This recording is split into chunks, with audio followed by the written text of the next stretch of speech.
Hi అండి. చూడండి మన సగ్గుబియ్యం పునుగులు ఎంత ఫైన్‌గా వచ్చినాయో చూడండి ఫ్రెండ్స్. ఇలా అవి విరగదీస్తుంటాయి. కాలుతున్నాయి గానీ ఆహా! భలే బావున్నాయి. చాలా టేస్ట్‌గా ఉన్నాయి. ఇవి ఎలా ప్రిపేర్ చేయాలో చూద్దాం రండి.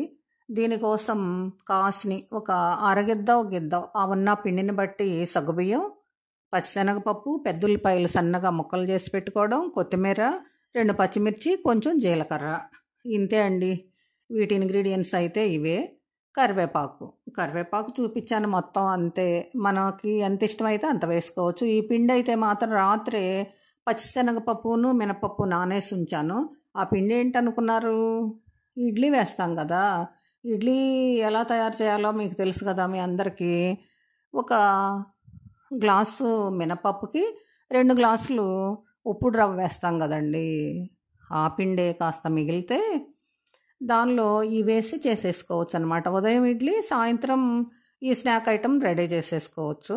దానిలో పచ్చిశనగపప్పు, సగ్గుబియ్యం రెడీ చేసుకుని, పచ్చిశనగపప్పు గానీ, పెసరపప్పు గానీ మీకు ఏది ఇష్టమైతే అది.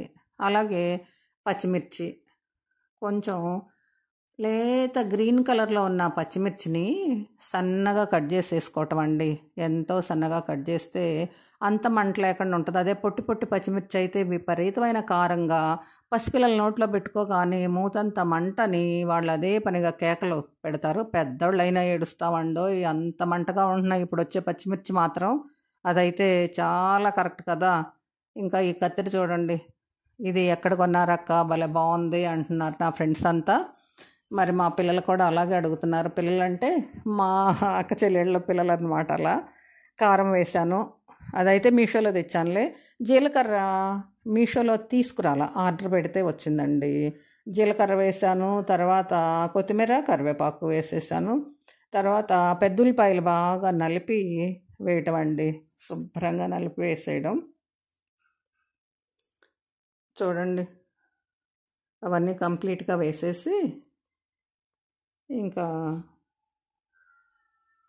ఇప్పుడేమెయ్యాలి ఇంకా అల్లం.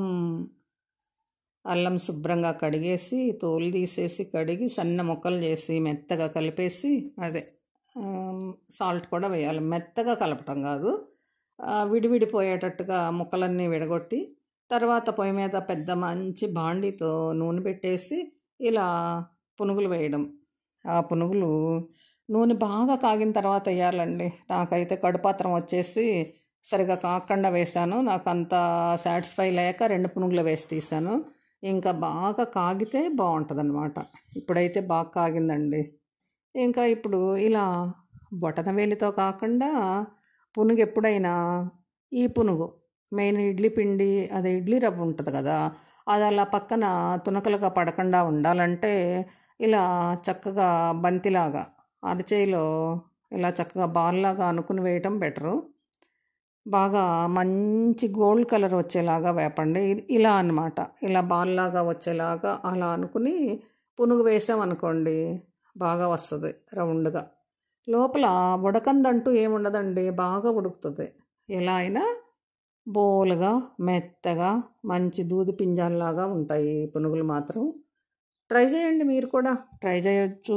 చాలా బావుంటాయన్నమాట. ట్రై చేసి ఈ వంటకం ఓహో! నంబర్ 1గా ఉంది అనేలానే ఉంటది. ఖచ్చితంగా చూడండి. తినొచ్చు. అంటే తిన్నా మంచి బలంగా